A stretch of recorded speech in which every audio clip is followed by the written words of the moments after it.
To get the most out of your Vicks Starry Night Cool Moisture Humidifier, follow these helpful steps.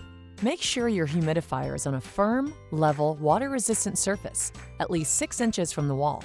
Remove the tank and set aside. Then remove the filter and filter tray from the humidifier.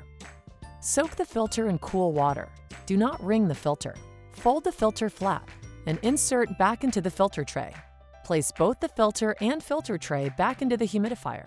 To use with Vicks VapoPads, with the water tank off the unit, locate the scent pad slot and insert the VapoPad. To fill the water tank, turn it upside down and remove the tank cap by turning it counterclockwise. And fill the tank with cool tap water. Replace the tank cap and tighten by turning clockwise. Place the tank back onto the humidifier. With the power switch in the off position, plug the filled humidifier into the wall outlet. Set your fan speed to the desired output. The high setting will provide maximum moisture, while the low setting is a nighttime quieter mode. To turn on the projector, turn the projector power switch to the on position. Relax and enjoy your Starry Night Cool Mist Humidifier. For more information or to purchase accessories, visit VicksHumidifiers.com.